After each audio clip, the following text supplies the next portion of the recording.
मैं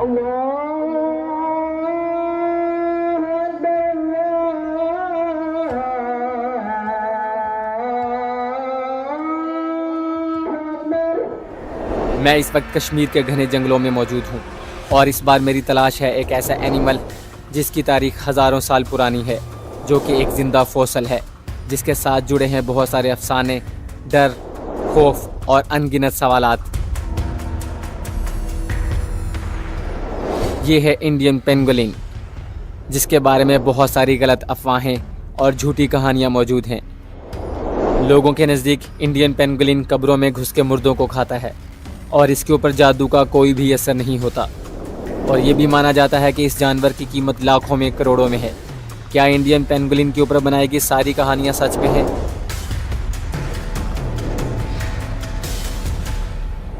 पेंगोलिन को ढूंढना किसी एडवेंचर से कम नहीं। ये रात के वक्त एक्टिव होने वाला एक नॉकटर्नल एनिमल है। इसकी तादाद इतनी ज़्यादा कम है कि IUCN के तहत रेड लिस्ट में शामिल किया गया है। इसीलिए पेंगोलिन को ढूंढने के लिए मुकामी लोगों का साथ बहुत ज़्यादा ज़रूरी है, और इस एक्सपीडिशन को कामयाब बनाने के लिए मेरा साथ दे रहे हैं मुकामी लोगों में अब्दुल्ला और गुजरात से अली हसन। मैं इंडियन पेंगोलिन को ढूंढने के लिए तमाम हदें पार करूंगा। जंगलों में, खेतों में, मैदानों में, जहां जहां मौका मिलेगा मैं इसको ढूंढने के लिए जाऊंगा। और क्या मैं पेंगोलिन से जुड़ी तमाम कहानियों को झूठा साबित कर पाऊंगा?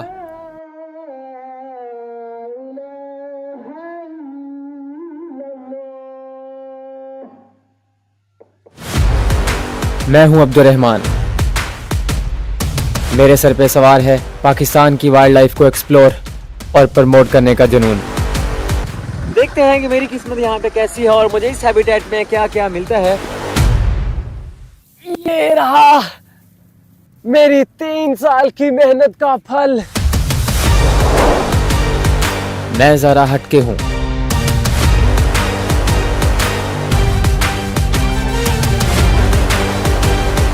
और वाइल्ड लाइफ को एक्सप्लोर करने के लिए किसी भी हद तक जा सकता हूँ।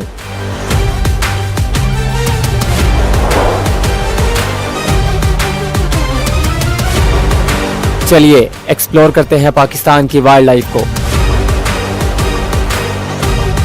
जानते हैं इनके बारे में वो सारी मालूमात जो बनाती है इनको बहुत खास। मैं हूँ वाइल्ड और आप देख रहे हैं वाइल्ड रश। कश्मीर के इस इलाके में पेंगोलिन को सिप के नाम से जाना जाता है। मुकामी लोगों के साथ हम पिछले कई दिनों से इस इलाके में पेंगोलिन के बारे में डाटा इकट्ठा कर रहे हैं। इस गांव के तकरीबन तमाम अफराद ने पेंगोलिन को बहुत दफ़ा देखा है। यहाँ पे पेंगोलिन की तादाद को कोई खतरा नहीं, इसलिए दिन के वक्त हमने मुकामी लोगों के साथ उन तमाम जगहों की अच्छे से निशानदही की जहाँ पे रात के वक्त सिप को ढूंढा जा सकता है।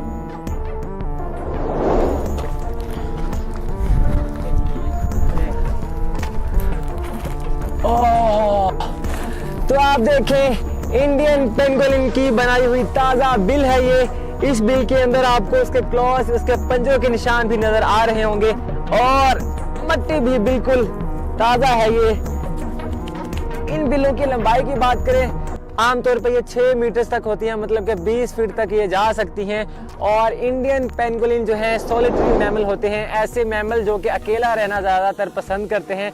तभी इकट्ठा होते हैं जब इनका मीटिंग और ब्रीडिंग सीजन होता है। मीटिंग और ब्रीडिंग सीजन में मेल जो है आपस में कॉम्बैट फाइट भी करते हैं, एक दूसरे की बिल के ऊपर कब्जा करने के लिए और फीमेल के ऊपर कब्जा करने के लिए। तो ये बिल बिल्कुल ताज़ा है।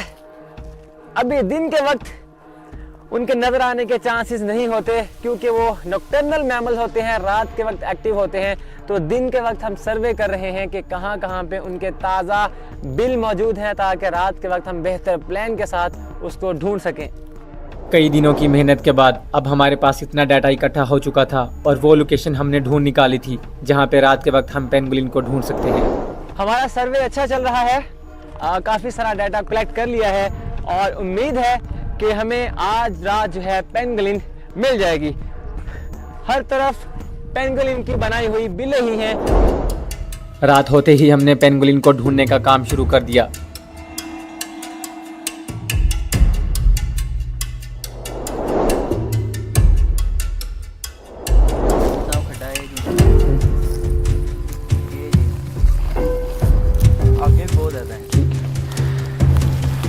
मुझे यकीन नहीं आ रहा कि मैं इस कुदरत के शाहकार के इलाके में पहुंच चुका हूं और फाइनली अभी तक वो मुझे नहीं मिला, लेकिन मुझे उसकी बिल्लें मिल चुकी हैं। आप देखें कितनी बड़ी तादाद में, कितनी ज़्यादा तादाद में उसने एक साथ थोड़े थोड़े फासले पे बिल्लें निकाली हुई हैं। तो ये एक अच्छी खबर है। ये देखें मट्टी जमी हुई है, ये हफ्ता 2 हफ्ते पुरानी इसकी बिल्लें हैं। तो जैन भाई यहाँ के मुकामी बंदे जो हैं, जो कि पेंगुलिन के बारे में काफ़ी जानते हैं, नॉलेज रखते हैं, तो वो हमें उम्मीद है कि आज उसके हैबिटेट में लेके चले जाएंगे और आज हमें ऐसी ताज़ी बिल मिल जाएगी जहाँ पे हमें पेंगुलिन मिल सके। कई घंटों की अनथक मेहनत के बाद दूर खेतों में अली को एक हलचल महसूस हुई और वो हलचल किसी और की नहीं, पेंगुलिन की थी।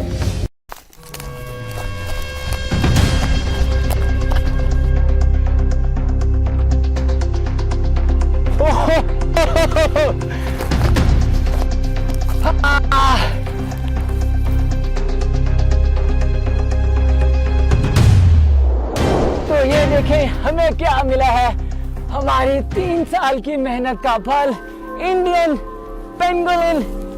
इसको इस इलाके में सिप कहा जाता है, सिल्ला कहा जाता है और इसके स्किन के ऊपर, जिस्म के ऊपर मौजूद छिलकों की वजह से इसको छलदार चूहा भी कहा जाता है। ये Indian pangolin Pakistan, India, Nepal और भूटान के जंगलात में, ज़रूरी ज़मीनें वाले इलाकों में, घास वाले मैदानों में रहना पसंद करती है। और इस पेंगुलिन का साइंटिफिक नेम है मैनस क्रासिक्यूडेटा और ये मैनिडाई फैमिली से ताल्लुक रखती है। खतरा महसूस होने पे ये पेंगुलिन इस तरह गोल गेंद की शक्ल इख्तियार कर लेती है और खुद को बचाने की कोशिश करती है। शिकारियों से, इंसानों से जब खतरा महसूस करती है या जब जानवरों से खतरा महसूस करती है तो इस तरह खुद को गेंद की सूरत में बना लेती है। ये देखें कितनी खूबसूरत है। आपको इसकी स्किन के ऊपर ये सारे स्केल नजर आएंगे ब्राउन कलर के और ये कितनी भारी है मैं आपको बताऊं। आप इसके ये मजबूत ब्राउन रंग के केराटिन प्रोटीन से बने हुए स्केल चेक करें, जिस प्रोटीन से हमारे बाल, हमारे नाखून बनते हैं, उसी प्रोटीन से इस पेंगुलिन के ब्राउन मजबूत स्केल्स बनते हैं। और ये देखें किस कदर मजबूती के साथ इस पेंगुलिन ने अपने आप को लॉक किया हुआ है, बंद किया हुआ है और कोई भी जंगली जानवर इसको इस हालत में नुकसान नहीं पहुंचा सकता।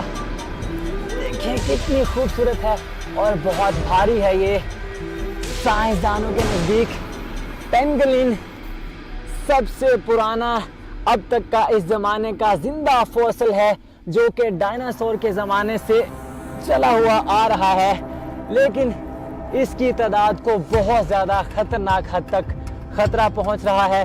IUCN के तहत ये रेड लिस्ट में शामिल है, एंडेंजर्ड स्पीशी है, जिनकी तादाद को आए दिन हर रोज़ ख़तरा पहुंच रहा है। इन पेंगुलिन की पोचिंग की जाती है, इनका शिकार किया जाता है। बहुत सारी गलत कहानियों की वजह से, मन घड़त झूठी कहानियों की वजह से इनका शिकार किया जाता है। इसके बारे में बहुत सारी गलत अफवाहें हैं। एक ये कि ये कब्र का बिज्जू कहलाता है, मतलब एक ऐसा जानवर जो कि कब्रों में से डेड बॉडीज़ को, मुर्दों को खाना पसंद करता है। और दूसरी ये कि ये मनहूस जानवर है, जहाँ पे होता है वहाँ पे लड़ाई झगड़े होते हैं। और तीसरी इनकी पोचिंग की जाती है, इसके स्केल्स को, इसके छिलकों को इस्तेमाल करने के लिए, बेचने के लिए बहुत सारे टूल्स बनाए जाते हैं।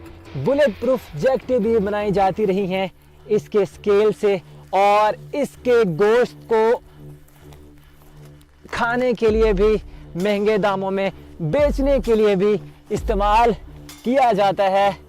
चाइना में इसका गोश्त जो है बहुत महंगे दामों में बिकता है और बहुत सारे स्मगलर्स इनकी स्मगलिंग, सिर्फ इनकी पोचिंग इसके गोश्त के लिए और इसको महंगे दामों में बेचने के लिए इस्तेमाल करते हैं। बहुत सारे मुकामी इलाकों में जानवरों के ऊपर से जादू टूंगने को, ब्लैक मैजिक के असर को ख़त्म करने के लिए इसके स्केल्स को इस्तेमाल किया जाता है। इसके स्केल्स को जानवरों के गले में डाल दिया जाता है और कॉन्सेप्ट ये है कि जिस जानवर के गले में इसका स्केल होगा, इसका छिलका होगा, उस जानवर के ऊपर काला जादू, ब्लैक मैजिक नहीं होगा।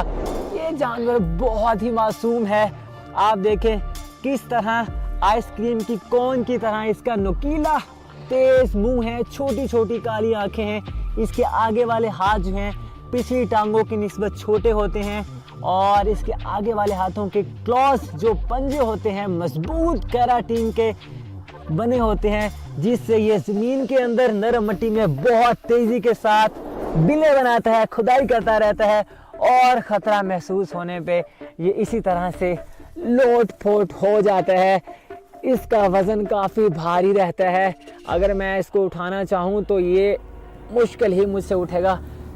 मैं कोशिश करूँगा कि अपनी नॉर्मल रूटीन में रहे, बिल्कुल इजी फील करे और साथ ही साथ में मैं आपके साथ इसकी इंफॉर्मेशन शेयर करता रहूँ। तो ये एक मासूम मैमल है, दुनिया का नायाब और वाहिद ऐसा मैमल जिसके जिस्म के ऊपर आपको स्केल्स मिलेंगे और ये अपने बच्चे को दूध पिलाता है और साल में एक बार बच्चे को पैदा करता है। जून से जुलाई अक्टूबर तक इसका मेटिंग, इसका ब्रीडिंग सीजन होता है। तो ये देखें बहुत ही जल्दी ये खुद को नॉर्मल हालत में कर लेती है। इससे साबित हो रहा है कि मेरी और इसकी दोस्ती हो रही है। ज़मीन की ज़रखेज़ी को बढ़ाने के लिए ज़रूरी होता है कि ज़मीन के अंदर पानी जल्दी से जज्ब हो और उसके अंदर हवा की क्रॉसिंग होती रहे। जब पेंगुलिन बहुत ज़्यादा तादाद में किसी खेत में बिलें बनाती हैं तो उन बिलों की वजह से एक तो बारिश का पानी बहुत जल्दी से जज्ब होता है और ताज़ा हवा की सर्कुलेशन जो है वो होती रहती है।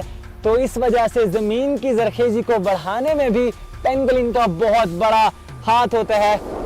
जून से जुलाई तक इनका मीटिंग ब्रीडिंग सीजन होता है। फीमेल जो है 60 से 80 दिन तक गेस्ट्रेशन का पीरियड जो है वो बर्दाश्त करती है, एक बच्चे को पैदा करती है। बहुत ही रेयर चांसेस होती हैं कि पेंगुलिन 2 बच्चों को पैदा करे। बच्चा जो है 3 महीनों तक अपनी माँ के साथ रहता है, अपनी माँ की दुम के साथ चिपका रहता है और माँ उसकी हिफाजत करती है और वो बच्चा जो है 2 साल के बाद सेक्सुअली मैच्योर हो जाता है अपनी अगली नस्ल को बढ़ाने के लिए। तो पेंगुलिन हमारे माहौल का बहुत ही अहम हिस्सा है। इनको बचाना हमारे लिए बहुत ही ज़रूरी है क्योंकि ये है तो हमारा माहौल है और इनकी पोचिंग को हमने रोकना है, इनके शिकार को हमने रोकना है, इनकी अवेयरनेस देनी है अपने बच्चों में, स्कूल में, कॉलेजेस में, ताकि ये नायाब नस्ल का फॉसिल जो है हमारी आने वाली नस्लें ज़िंदा देख सकें। मैं अब इसको अलविदा कहना चाहूँगा क्योंकि ये परेशान हो रहा है। इसने अभी शिकार करना है, बहुत सारी चूंटियों को, दीमकों को खाना है और अब मैं इसे इजाज़त चाहूँगा।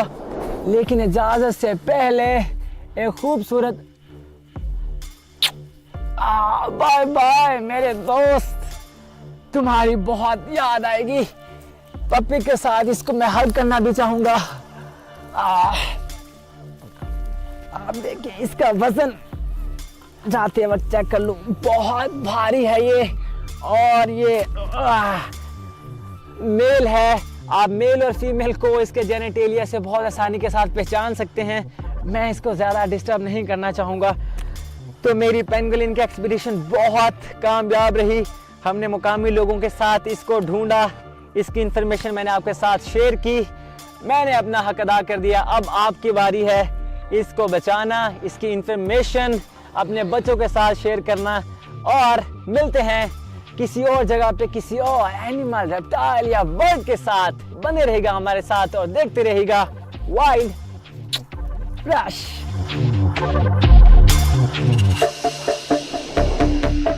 मेरी ये एक्सपीडिशन यहाँ पे ख़त्म हुई, लेकिन जंगली जानदारों की खोज का ये सफ़र अभी बाकी है क्योंकि पाकिस्तान में हज़ारों जानदार ऐसे हैं जिनको ढूंढना, जिनको एक्सप्लोर करना और जिनके बारे में लोगों को आगाही देना अभी बाकी है।